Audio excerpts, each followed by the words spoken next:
in the neighborhood. I'm in the 2001 coins right now, which is being that we just had a very significant anniversary last week. It feels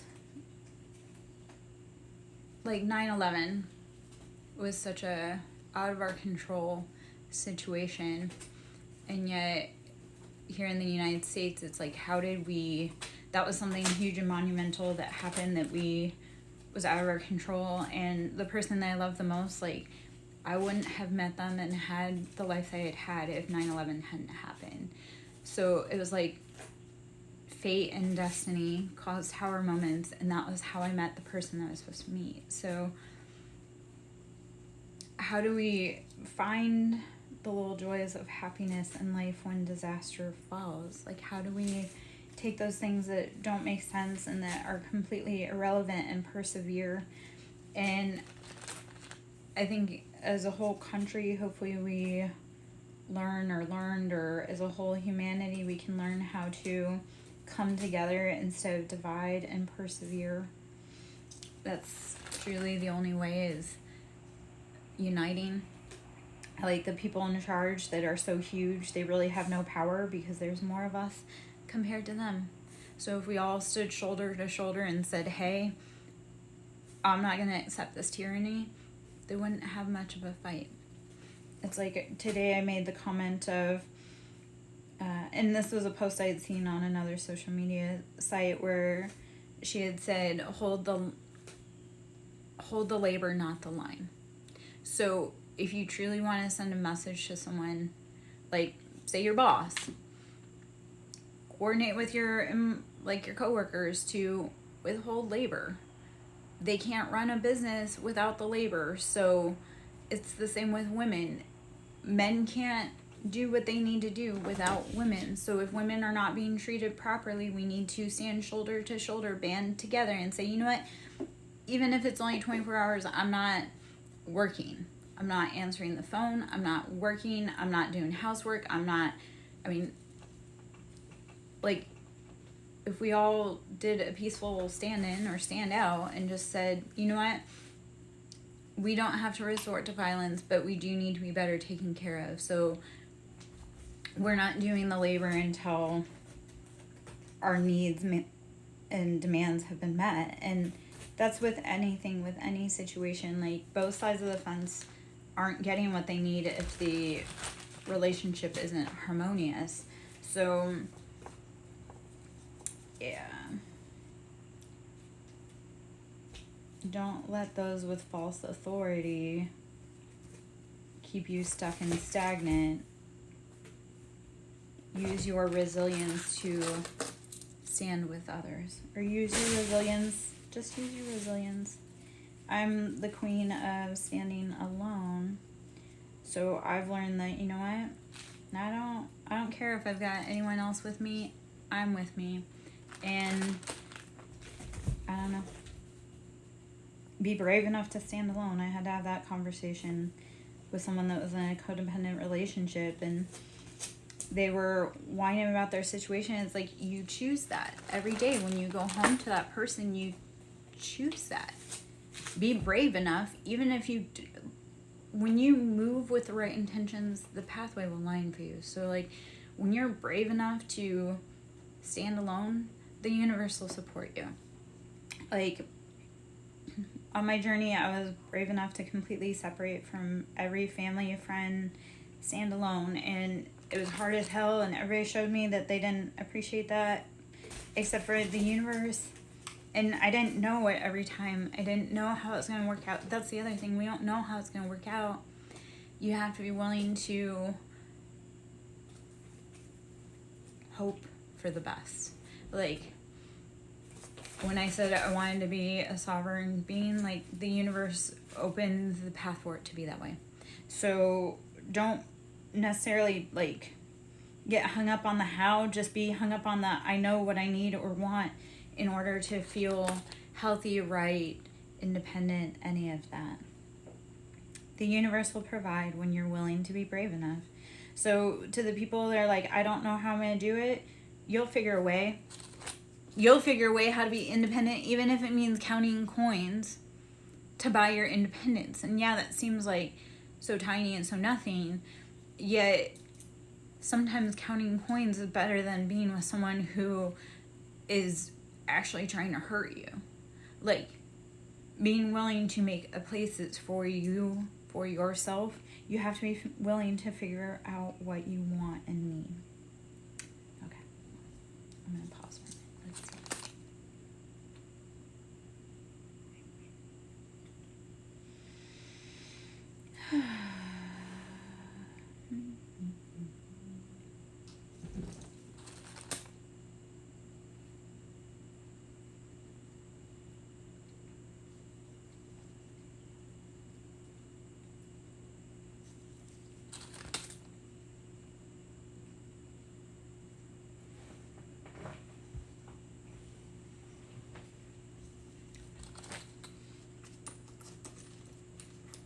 Let's see. Hopefully you're getting what you need out there today. The energy is heavy, so sometimes, actually for the last few years, there are days, moments, hours that I prefer no noise other than the noises of the house, because that never ceases. Yeah. When it gets hard and stressful and heavy, chaotic, painful, breathe, rest, drink your water, meditate, find your inner peace. If you want to use like a old fighter stance, like, your enemies should not, like, you shouldn't be worried about being in a room with your enemies. Your enemies should be worried about being in a room with you. Because if you've made it this far in life, you're going to be a fighter. But you have to be able to tap in and quiet your mind and be calm and gather your thoughts before you oppose them. So cultivate being able to drop into peace and meditation when you're calm. So that way, when you're distressed, you can better pull that feeling into place. Like, the biggest part with our manifestations, we must feel it within our body. Anything with our intentions, we must feel it within our body. So if we need to be able to calmly cultivate moments in chaos, we need to be able to feel it in our body when we're calm and we know what it feels like. Because once you can feel it once, you can reproduce it. So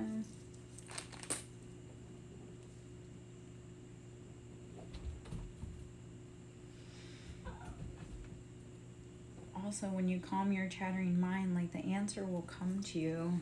Even if you can just calm it for 3 seconds, like, an answer will come to you that you need. So it's beautiful.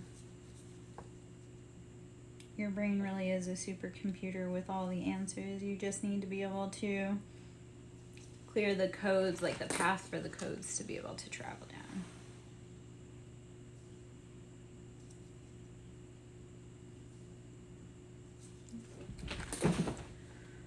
Whew. One of my coworkers is being spicy, so I'm not. Of course, we live in the woods, so goodness knows what winged insect creature has come in to join us. And while they're apex predators, they actually tend to be more they're lazy apex predators. Like, they want the chase, but they don't actually engage. So sometimes I can watch multiple cast members pass over a bug that I have to take care of, and I'm like, bro, you have claws and teeth. Why do I have to handle your light work? Oh, you just wanted to play. So I don't know if any of that makes sense. It's kind of that message of how, that's right, animals are our guides. I had spoken about how animals, like, when we come across things, think of it like a video game. Like, how are you going to utilize the knowledge of the tools? So even with my own kitties, like, sometimes it's like, okay, what message do you have for me? apparently Abel's message is, play, keep your skills sharp, keep honing, but you don't actually have to do the work unless you need to do the work. Someone else is there to help you or do it for you. You are free to roam and create and play. Act like it. You've worked really hard for it. Make your life the most beautiful that you want, because it's your life and no one else is going to do it for you. That's the other hard part. If you want something done, you literally have to do it because no one else is going to do it for you. So if you need or want a leader, you must be said leader. If you need or want your kids to be good futures for the leader, you must be able to show them. Like, we say we want love, but how do we show people that we need to be loved? Or we say we want love, but how do we have room for it? Like, do we have the capacity for anyone to date us? Are you emotionally available? Are you financially available? Are you tied into other things? You can't say you want something when you don't have space for it. An example of this was one of my partners, again, had a codependent relationship. But it was like, how am I supposed to fit into this life if there's no room for me? Like, it's not us building a future, it's us and this other person. And I worked really hard, and that is the other notion. I've worked really hard so that I don't have to share with people I don't want to share with. So I won't be in relationships with someone else that would share everything I've worked really hard for, which I know really doesn't look like much. I worked really hard for inner peace. I worked really hard for so many things. I'm like, yeah, you know what? I can't share my peace, my inner peace of what I worked really hard with for that person, because they don't bring anything of value to my life. Like, they don't add anything to our financial future. They don't add to our home. They don't add to our abundance. They don't, and I don't know. You have to be watching, like, and other people that are interconnected have their own debts, and they want you to do the work for them too. I figured that out, like, with my brother's girlfriend. Like, she had debts that she wanted me to pay for her and my brother, and I'm like, yeah, no. I cut that off because I'm like, I'm not paying for your stupidity. You are a grown woman and a grown man, and you're stealing from my mission, my children, my legacy. You aren't assisting. All you're doing is draining. So, and it's like, I was in detriment because of my brother's relationships and my brother's poor behaviors. And I was like, yeah, you know what? I'm not paying because she can't. I'm not paying for her addictions, any substances. Like, that's not, no, she can work for herself. So that's another beautiful relationship codependency situation. And like and this is all just energy clear, like child energy clear, like, I guess, I don't know. My brother and my mother lived 4 doors down from each other. So it was like he was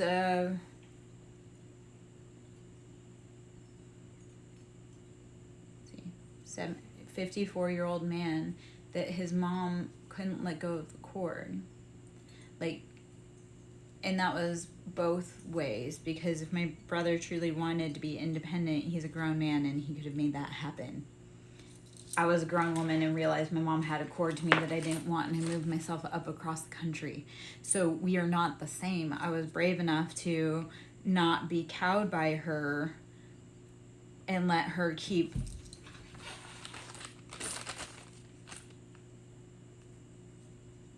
draining me. Of course, that's another thing, is that there was like weird, like,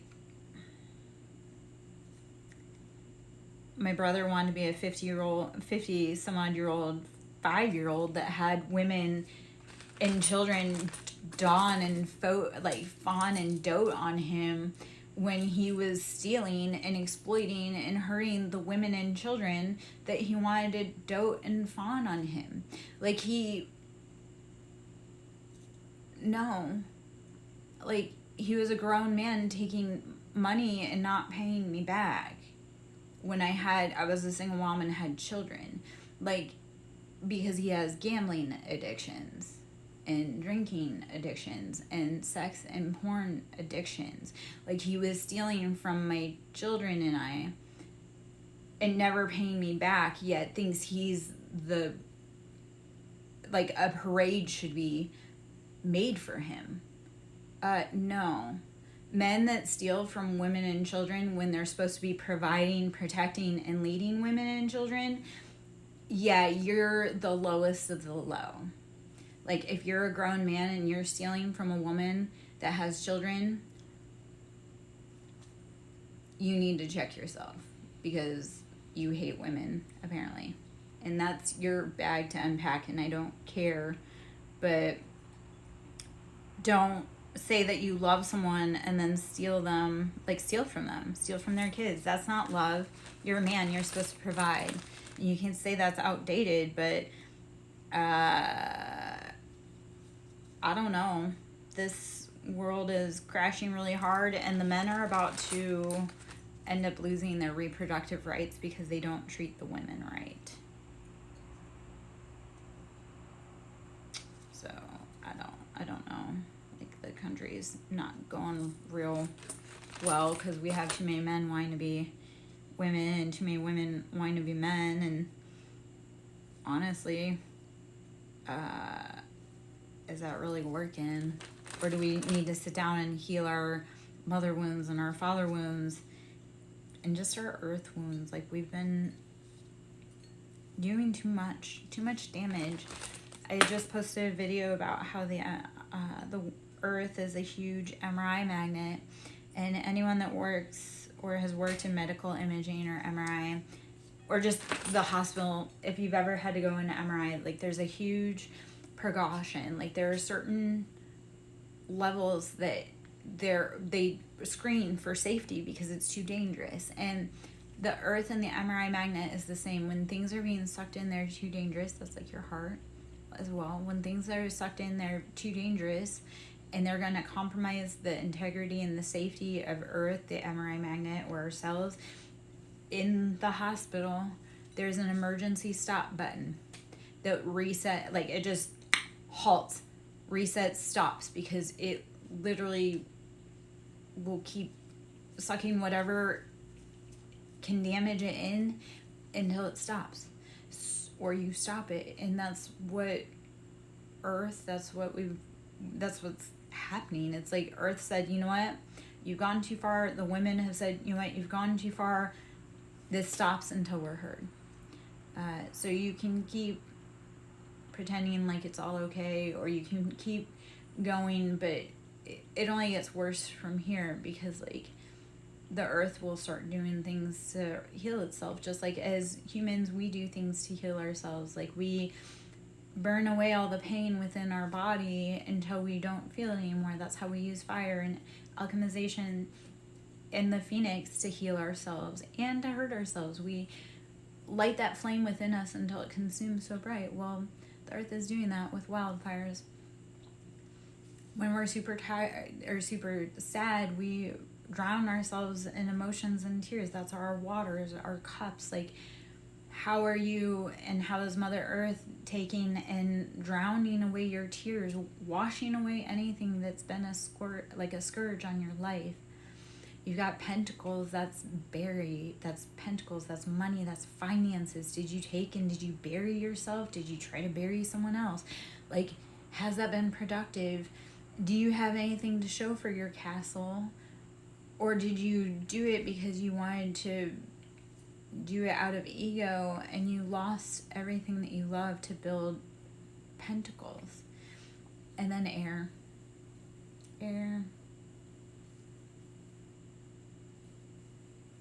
We just blow away and you'll never see us again. So air, you have to be very tricky. Like, how are you letting your emotions carry you away to the void to never be heard again. So look at all the elements within you, within yourself. How are you harmonizing that? How are you changing on a cellular, molecular level and releasing or changing, growing, adapting?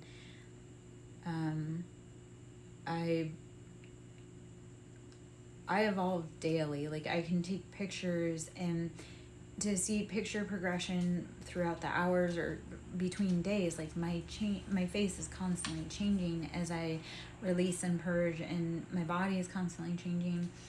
Since all this started, I've lost about 90 pounds. It flexes between like 80 and 90 pounds, and that's because it's like my body can no longer withhold that fire, that wind, that water, that pentacles. I had to release anything, any people, places, things that no longer fit what fit me. And it's painful. There's spiritual growth, like there's growing pains, there's spiritual growing pains. No one understands, because it's like your body, your mind, your soul, everything is on fire, and it hurts, and it's painful, and you're hungry, and you're tired, and you're grouchy, and nothing makes sense. And nothing helps alleviate it. But it's also knowing that as you go through growing pains, you have to be easy and breathe and rest with yourself. And also with growing pains, you have to know that there's something so much bigger than what you contained before. Like, no one wants to heal because there's so much scar tissue that you have to break through. And I had this with actual physical scar tissue. Like, I was healing my body, and as I healed my body and my soul, my scar tissue actually, like, it pushed through and expanded, and it became less hard, and it was a keloid scar. And as I've gone through that healing, as I've pushed through the pain within myself, like, that scar tissue has broken up. So as we are willing to move on from our broken pieces and our scar tissue, it's, yes, you have to push through that band of tissue, yet once you actually break it open, it will loosen, and then you can work it out, and then you'll have healed tissue. You'll have more expansive, more flexible, supple tissue. It's challenging, and yet if we all want to grow, learn, thrive, survive, make it as a society and humanity, we need to be willing to push through the pain of the past to release ourselves. When I had my court date, this quote came up, and I wrote it down while I sat next to my lawyer, and it's like, free your mind and the rest will follow. Like, as you start releasing your mind from the internal cages, internal prisons, the guilt, the shame, the patterns that other people have placed upon you, you'll start releasing your body from the places that hold you captive, that make you unhappy, that make you feel sick. Be willing to leave people, places, things that don't feed you, that don't make you happy. And you know what? Fight for the things that do make you happy. Fight and build and love and persevere for the things, people, places that do make you happy and that do fill your cup. And biggest of all, fight for you. You're worth it. I had a quote that was going, and it was just following me for a little bit, but it was one that I needed to use at the moment. Like, I am worthy because I am worthy. And you can fill it with I am worthy of love because I'm worthy, but you don't have to put anything in there or feel guilty or specify why you're worthy of it. Like, you don't have to say I am worthy because I am worthy because this. No, like, you're just straight worthy. Act like it. You are worthy of being loved. You are worthy of being wealthy. You are worthy because you exist. Like, your whole existence is already paid for. It's in your soul contract. You've already paid for this existence. You already have done the hard work. Your job now is to lean in, learn from the experience, grow, expand, and do better. Like, we can only do better with the information that we have right now in front of us. So the past can't be changed. The present is yet to be written based upon the moments that are here right now. So the only thing you can do for what you want in the future is act right now. And not overthink about what you have to do going forward. And not overthink about what happened in the past. Just do what you need to do right now. Even if that means sighing heavy. Even if that means unclenching your shoulders. Do what you have to do right now to feel relief. Take a walk. Breathe. Clap your hands. I love clapping hands. That's the easiest way to quickly dispel negative energy is to clap your hands.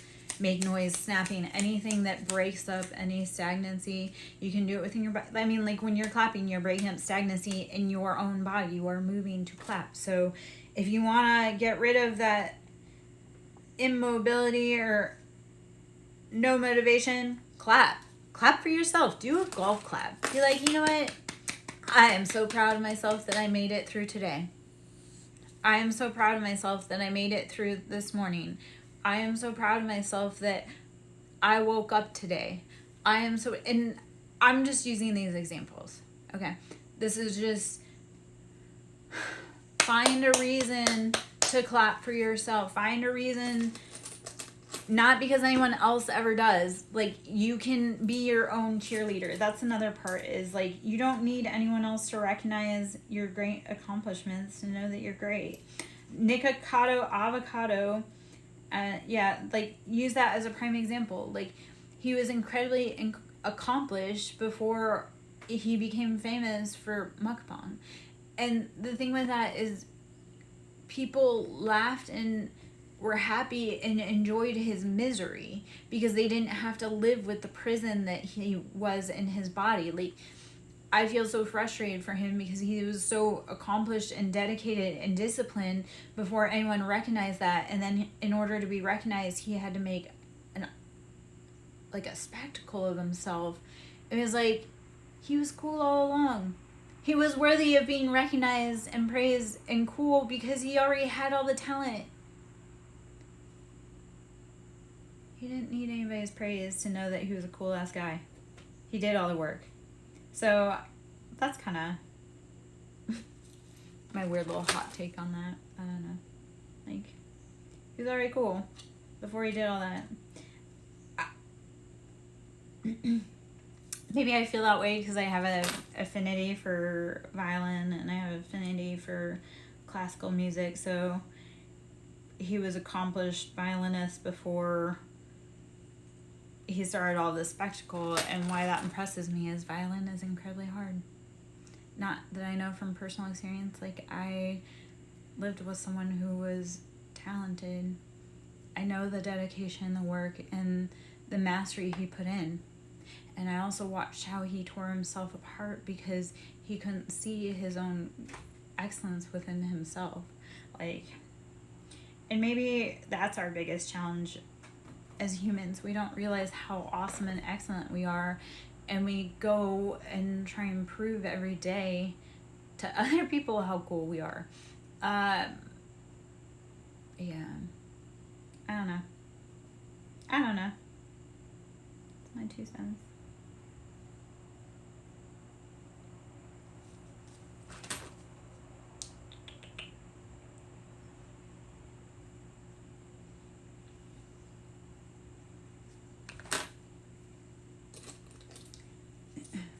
Also, the challenge with the one who was just, he was good at everything. I mean, he was good at everything because he worked so freaking hard. Yet I matched his vibe. So I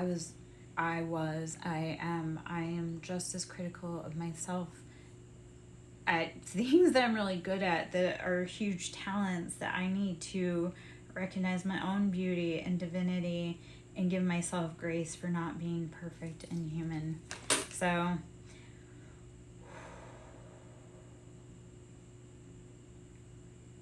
maybe these recordings are just pep talks for myself, and maybe no one else will ever hear them, and I hope that they do, and I hope that you find some kind of healing, life, love, wisdom from being here. And that's not asking for validity. That's like asking for like, it doesn't matter if it's one person or 5 million people. Did I make a difference? I know I made a difference. Way before I ever got here, I used to work in the medical field, and I was incredibly talented at what I did. And I touched a lot of women's lives. And if you know anything about women, we touch a lot of other people's lives. Like, women are the bearers. We are the weight bearers. We are the carriers. We are the cosmic womb. So we don't just affect us. Like, we affect men, children, other people. I helped so many women on their path, and like, I was the person that held them on their worst days, and I was also the people that held them on their best days, and I was the people that they would come back and see regularly because they had to. And all that to say all this is like, I have that fear that I'm not going to help anyone, and I've lived a short life, and I've helped more people than you can imagine in tiny ways.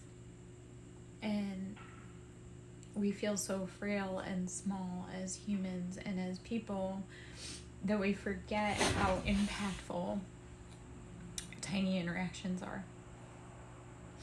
And I know, okay, so I'm going to talk about this for a second. Like, I recently, and I haven't seen a movie in a while, and I haven't been able to see one since then because finances. I'm waiting for all those blessings to roll up on, right? Because I know I've been working hard and persevering and pushing through. It ends with Us, and how the guy had said that he was going to end it all, and it was the kindness of one woman, and then that woman actually, like, just a simple gesture, he went on to create an amazing, beautiful love life after he was about to just be done. So don't give out hope. Don't give out hope. You don't know who you may meet that changes your life forever, that makes you want to live again. And you don't know who you are for that person. Because, like, that dude had carried that around for decades. And he finally, like, she had met him down the road, and he had opened a business and all that jazz. And his success story, like, why he fought was because of her, and she never knew for decades. So, like, you don't know who's still going because you showed up. Even when you were scared, even when you didn't feel good, even when you're stressed, you don't know who's alive today because you showed up. And there are so many people that don't know that you're alive today because they showed up. So, yeah, don't ever think that you're small and insignificant. I don't know. Okay. Ooh, heavy. The frailty of humanness today is, I don't mean to say that as, like, just, we are so much bigger than fear. We are so much more resilient than what we've been through. Yet all of us have days of not feeling like Superman. And that's also part of it, is I get a lot of grief for being too strong and never needing help. And it's like, no, I need help. You're just never present and able to see that. And I've been here, I've provided the space, you just weren't willing to do the work or show up. So to all those that think that, like, I'm out here pretending like my life's perfect, it's not. You just willfully choose not to see when I'm hurt. Or you do see when I'm hurt, and then you try to hurt me more, which, shame on you. I came to help this planet, and if you're hurting me because you think it's fun or because you have something to gain out of it, like, you're not gonna live a good life. You can't live a good life off of some other person's tears. You can't.